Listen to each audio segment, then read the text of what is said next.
بدأنا بسم الله وبالصلاة الله على رسول الله.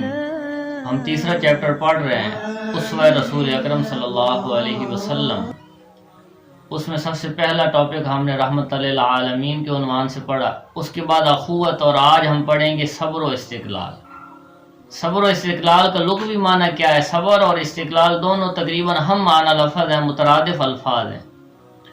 تھوڑا سا لغوی اعتبار سے ان میں فرق ہے، اکثر یہ اکٹھے ہی استعمال ہوتے ہیں. صبر کا لغوی معنی روکنا یا رکنا، برداشت کرنا، ہمت سے کام لینا، دلیری دکھانا، مشقت برداشت کرنا.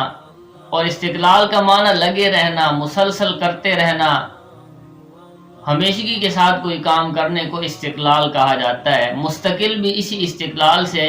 استقلال بھی مصدر ہے اور صبر بھی مصدر ہے.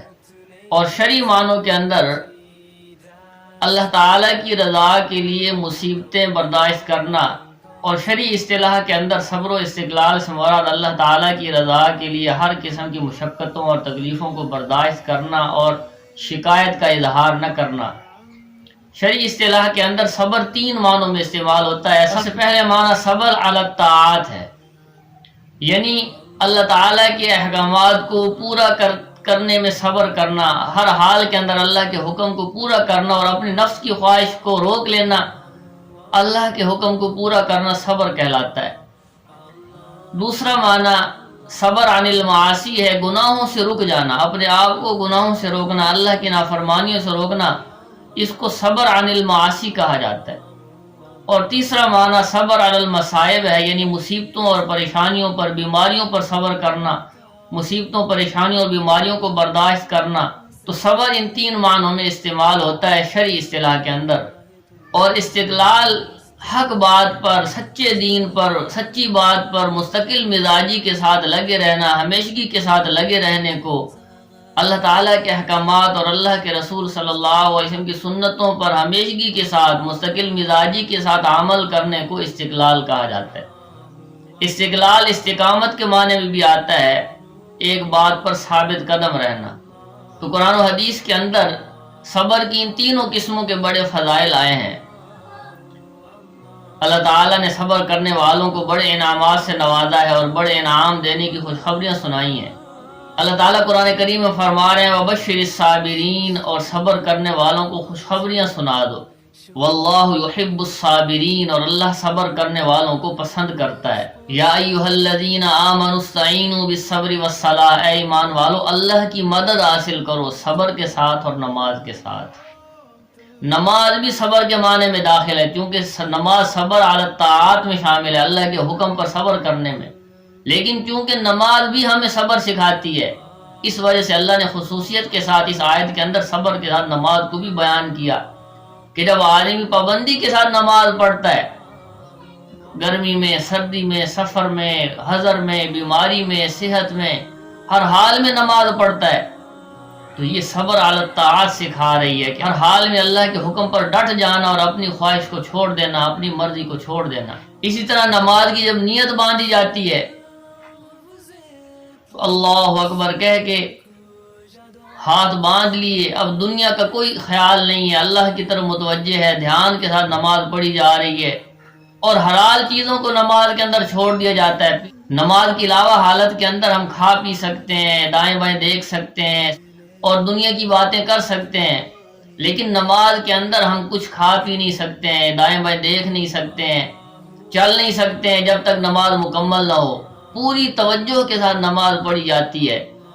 تو نماز کے اندر انسان اپنے نفس کو کنٹرول کرتا ہے اور اللہ کے دھیان کے ساتھ اللہ کی طرف متوجہ ہو کے آدمی نماز پڑھتا ہے، تو نماز انسان کو صبر سکھاتی ہے. تو اس لیے اللہ نے خصوصیت کے ساتھ اس آیت مبارکہ کے اندر صبر کے ساتھ نماز کو بیان کیا کہ اللہ کی مدد حاصل کرو صبر کے ساتھ اور نماز کے ساتھ. اسی طرح قرآن و حدیث کے اندر اللہ تعالیٰ نے صبر کے بارے میں بڑے واقعات بھی بیان کیے ہیں. ابراہیم علیہ السلام نے خواب دیکھا کہ اپنے بیٹے اسماعیل کو ذبح کر رہے ہیں، اور نبی کا خواب جو کہ وہی ہوتی ہے، اللہ کا حکم ہوتا ہے، تو اپنے بیٹے کو ذبح کرنے کے لیے تیار ہو گئے. بیٹا بھی جوان ہے، بیٹے کو خواب سنایا تو اسماعیل علیہ السلام سن کے کہنے لگے کہ یا ابت افعل ما تؤمر، اے ابا جان آپ کو جس چیز کا حکم کیا گیا آپ وہ کر گزریے، آپ مجھے صبر کرنے والوں میں پائیں گے، ستجدنی انشاءاللہ من الصابرین، آپ مجھے صبر کرنے والوں میں پائیں گے۔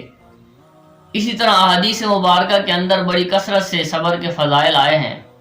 حضرت انس بن مالک رضی اللہ تعالیٰ عنہ فرماتے ہیں کہ نبی کریم صلی اللہ علیہ وسلم نے ارشاد فرمایا کہ اللہ تعالیٰ ارشاد فرماتا ہے، یہ حدیث قدسی ہے، اس ایسی حدیث جس کے اندر یہ کہا گیا ہو کہ نبی کریم صلی اللہ علیہ وسلم ارشاد فرماتے ہیں کہ اللہ جل شانہ نے ارشاد فرمایا، تو ایسی حدیث مبارکہ کو حدیث قدسی کہا جاتا ہے۔ اس حدیث مبارکہ میں اللہ کا قول نقل کیا گیا کہ میں جب اپنے بندے کو اپنی دو محبوب چیزوں یعنی آنکھوں کی وجہ سے آزمائش میں ڈالتا ہوں، یعنی اس کی آنکھوں کی بینائی کم ہو جاتی ہے یا اس کی بینائی چلی جاتی ہے اور نابینا ہو جاتا ہے، اندھا ہو جاتا ہے، اور پھر بھی وہ صبر کرتا ہے، کوئی شکایت کے الفاظ نہیں نکالتا، تو اللہ تعالیٰ فرماتے ہیں میں اس کے بدلے اس کے لیے جنت لکھ دیتا ہوں، میں اس کے بدلے اس کو جنت عطا کرتا ہوں۔ اسی طرح دوسری حدیث قدسی میں آتا ہے کہ جب میں کسی بندے کی کوئی محبوب چیز لے لیتا ہوں اور پھر بھی وہ اس پہ صبر کرتا ہے تو میں اس کے بدلے اس کو جنت عطا کرتا ہوں۔ جب میں کسی بندے کی کوئی محبوب چیز لے لیتا ہوں اور پھر بھی وہ ثواب کی نیت سے صبر کرتا ہے تو اس کا بدلہ جنت ہے۔ حضور صلی اللہ علیہ وسلم نے ارشاد فرمایا کہ مومن بندے کا تو عجیب حال ہے کہ مومن کے لیے تو ہر حال میں خیر ہی خیر ہے، کہ جب اس پر کوئی مصیبت آتی ہے اور وہ صبر کرتا ہے تو اس میں بھی اس کو اللہ تعالیٰ ثواب عطا فرماتے ہیں، اور جب مومن بندے کو کوئی نعمت ملتی ہے اور وہ اس پر شکر کرتا ہے تو اس پر بھی اللہ تعالیٰ اس کو اجر و ثواب عطا کرتے ہیں۔ اسی طرح حدیث مبارکہ کے اندر آتا ہے کہ جس آدمی کو اللہ تعالیٰ بیٹیوں کے ذریعے آزمائش میں ڈالے اور پھر بھی وہ اس پر صبر کرے اور ان بیٹیوں کی اچھی پرورش کرے، یہ اس کی نیک بیٹیاں اس کے لیے جہنم سے پردہ ہو جاتی ہیں، یعنی جہنم سے چھٹکارے کا ذریعہ بن جائیں گی۔ اسی طرح حدیث مبارکہ میں آتا ہے کہ جو بھی مومن، جو بھی مسلمان لوگوں کے ساتھ میل جول رکھے اور ان کی طرف سے ملنے والی تکلیفوں کو برداشت کرے، مصیبتوں کو برداشت کرے، اظہار آسانی کو برداشت کرے تو اسے زیادہ اجر ملتا ہے، زیادہ انعام اللہ کی طرف سے ملتا ہے اس شخص کی بنسبت جو لوگوں سے میل جول نہیں رکھتا، تعلق بھی نہیں رکھتا اور ان کی مصیبتوں کو بھی، ان کی طرف سے اظہار آسانی کو بھی برداشت نہیں کرتا۔ خود نبی کریم صلی اللہ علیہ وسلم کا کیا حال تھا، نبی کریم صلی اللہ علیہ وسلم کے کیسے اخلاق تھے، آپ علیہ السلام نے کیسے صبر کیا، کیسے مصیبتوں کو آپ علیہ السلام نے برداشت کیا، اس کی مثال دنیا کی تاریخ میں کہیں نہیں ملتی۔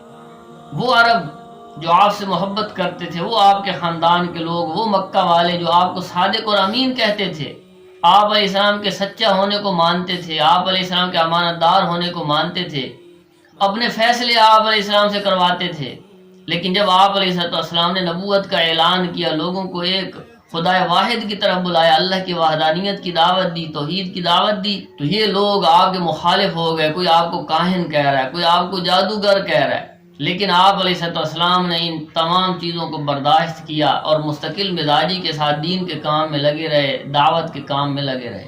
اسی طرح حدیث مبارکہ کے اندر آتا ہے کہ ایک مرتبہ حضور صلی اللہ علیہ وسلم مطاف میں نماز پڑھ رہے تھے، کچھ مشرکین مکہ جمع تھے، آپ علیہ السلام کو دیکھ کے آپس کے اندر باتیں کرنے لگے۔ ابو جہل نے عقبہ بن ابی معیط سے کہا کہ حضور صلی اللہ علیہ وسلم کو کوئی تکلیف دو، محمد صلی اللہ علیہ وسلم کو کوئی تکلیف دو، تو عقبہ بن ابی معیط اٹھا اور اونٹ کی اوجڑی لے کر آیا، گوبر سے بھری ہوئی اونٹ کی اوجڑی۔ آپ صلی اللہ علیہ وسلم جب سجدے میں گئے تو اس نے وہ اوجڑی لا کے آپ علیہ السلام کے سر پہ رکھ دی، آپ علیہ السلام اپنا سر نہ اٹھا سکے اور وہ لوگ آپس میں ہنسنے لگے۔ یہ بات کسی نے نبی کریم صلی اللہ علیہ وسلم کی بیٹی تک پہنچا دی، تو آپ کی بیٹی تشریف لائیں اور انہوں نے حضور صلی اللہ علیہ وسلم کے اوپر سے اس اوجڑی کو ہٹایا۔ بعض روایات کے اندر حضرت زینب رضی اللہ تعالی عنہ کا نام آتا ہے، جو حضور صلی اللہ علیہ وسلم کی سب سے بڑی بیٹی تھی، انہوں نے اس اوجڑی کو ہٹایا اور ان لوگوں کو برا کہنے لگی، تو حضور صلی اللہ علیہ وسلم فرمایا کہ بیٹی صبر کرو، کہ بیٹی صبر کرو، شاید اللہ تعالیٰ ان کو ہدایت دے، یہ نہیں جانتے کہ ان کے لیے خیر کس چیز میں ہے۔ ابو لہب حضور اکرم صلی اللہ علیہ وسلم کا سکا چچا تھا، اس کا اصل نام عبد العزیٰ ہے، لیکن قرآن نے اس کو ابو لہب کہا ہے۔ حضور صلی اللہ علیہ وسلم نے ایک مرتبہ تمام قبیلہ قریش کو کوہ صفا پر جمع کیا اور آپ علیہ السلام نے ان لوگوں کو توحید کی دعوت دی، تو اس پر ابو لہب سب سے پہلے غصے میں آیا اور آپ علیہ السلام کی طرف پتھر اٹھا کے پھینکا اور آپ علیہ السلام کو کہا کہ الہذا جمعتنا، کہ کیا تو نے ہمیں یہی باتیں سنانے کے لیے جمع کیا تھا؟ تبت لک یا محمد نعوذ باللہ، اے محمد صلی اللہ علیہ وسلم آپ کے دونوں ہاتھ ٹوٹ جائیں۔ تو اللہ تعالیٰ نے اس کے مقابلے میں سورۃ اللہب اتاری اس کا جواب دینے کے لیے کہ ابو لہب کے دونوں ہاتھ ٹوٹ جائیں اور وہ ہلاک ہو جائے۔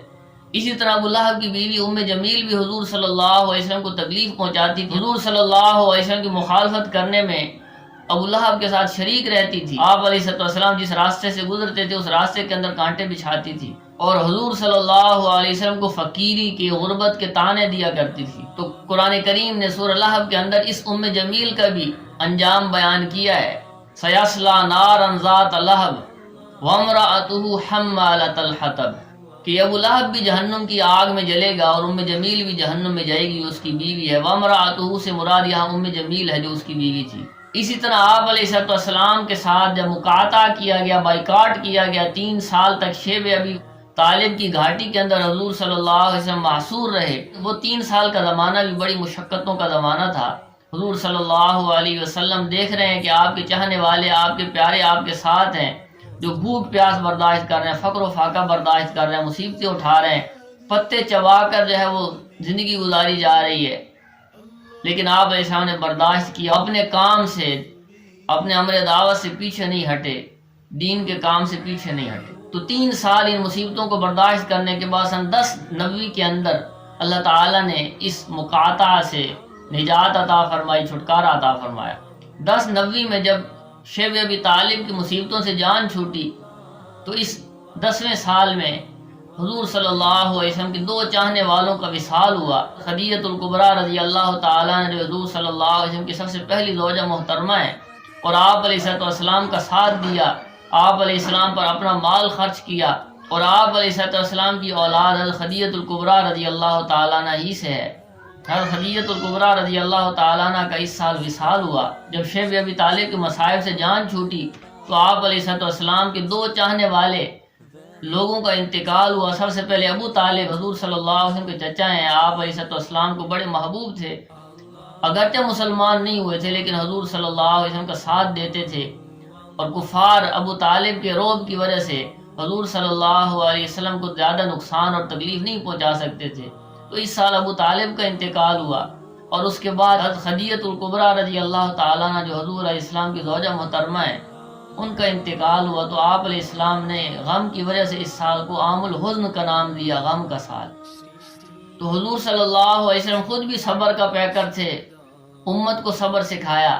صحابہ کرام جو آپ علیہ السلام کے ساتھی ہیں، آپ علیہ السلام کے صحبت یافتہ ہیں، آپ علیہ السلام سے ایمان سیکھ رہے ہیں، اخلاق سیکھ رہے ہیں۔ صحابہ کرام نے بھی ہر قسم کی مشقتوں کو برداشت کیا، مصیبتوں کو برداشت کیا، لیکن دین سے نہیں پھرے، دین کا کام نہیں چھوڑا۔ بلال حبشی رضی اللہ تعالی عنہ کو کوڑے مارے جا رہے ہیں، ستایا جا رہا ہے، گرم ریت پر لٹا کر ان کے سینے پر پتھر رکھا جا رہا ہے اور کہا جا رہا ہے کہ اس کلمے سے ہٹ جاؤ، اس کلمے سے پھر جاؤ، اسلام چھوڑ دو یا یہیں پہ جان دے دو۔ تو اس کے باوجود بلال حبشی رضی اللہ تعالیٰ عنہ کا ایک ہی نعرہ تھا، احد احد، کہ اللہ ایک ہے، اللہ ایک۔ اسی طرح حضرت سمیہ رضی اللہ تعالیٰ عنہ بوڑھی عورت ہیں، ان کو بھی ایک جگہ قید رکھا گیا اور تکلیفیں دی جا رہی ہیں۔ تو ابو جہل ملعون نے حضرت سمیہ رضی اللہ تعالیٰ عنہ کو نیزہ مارا جس سے وہ شہید ہو گئیں۔ تو اسلام میں سب سے پہلی شہادت حضرت سمیہ رضی اللہ تعالیٰ عنہ کی ہے۔ اسی طرح خباب بن الارت رضی اللہ تعالیٰ عنہ کو انگاروں پر لٹایا جاتا اور ان کے خون نکلنے سے اور ان کے جسم کی چربی کے پگھلنے سے یہ انگارے بجھتے تھے۔ حضرت عمر رضی اللہ تعالیٰ عنہ نے ایک مرتبہ خباب بن الارت رضی اللہ تعالیٰ عنہ سے پوچھا کہ آپ کو اسلام کے لیے کتنی تکلیف دی گئی؟ تو انہوں نے عرض کیا کہ اے امیر المومنین، آپ میری کمر دیکھ لیجئے۔ تو جب انہوں نے کمر سے کپڑا ہٹایا تو ان کی کمر کے اندر اتنے بڑے بڑے گڑھے پڑے ہوئے تھے کہ ایک بچے کا پاؤں اس کے اندر آ جائے۔ تو انہوں نے فرمایا کہ مجھے دہکتے انگاروں پر لٹایا جاتا تھا اور میرے خون اور میری چربی کے پگھلنے سے یہ انگارے بجھ جاتے تھے۔ اسی طرح اسلام کی خاطر بڑے بڑے لوگوں کو شہید بھی کیا گیا۔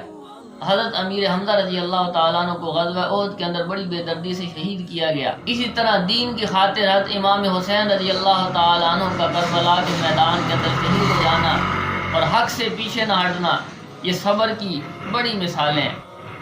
تو صبر دنیا اور آخرت میں کامیابی کا ذریعہ ہے۔ تو آج کا ہمارا لیکچر یہی تھا۔ اس میں سے کوئی بات سمجھ میں نہ آئی ہو تو میسیج کے ذریعے پوچھ سکتے ہیں۔ اور تمام اسٹوڈنٹ سے گزارش ہے کہ ہمارے چینل کو سبسکرائب کریں اور بیل آئیکن پر کلک کریں تاکہ ہماری ہر نئی آنے والی ویڈیو کا نوٹیفیکیشن آپ لوگوں تک پہنچ سکے، اور آپ کا یہ سبسکرائب کرنا ہماری حوصلہ افزائی کا سبب ہوگا۔ ہم اس چینل کے اندر مزید محنت کریں گے اور اسکول، کالج اور یونیورسٹیوں کے اسٹوڈنٹس کے علاوہ ضروری مسائل بھی اس کے اندر ہم پیش کریں گے تاکہ لوگ دین سے فائدہ اٹھا سکیں اور دینی مسائل کو سیکھ سکیں۔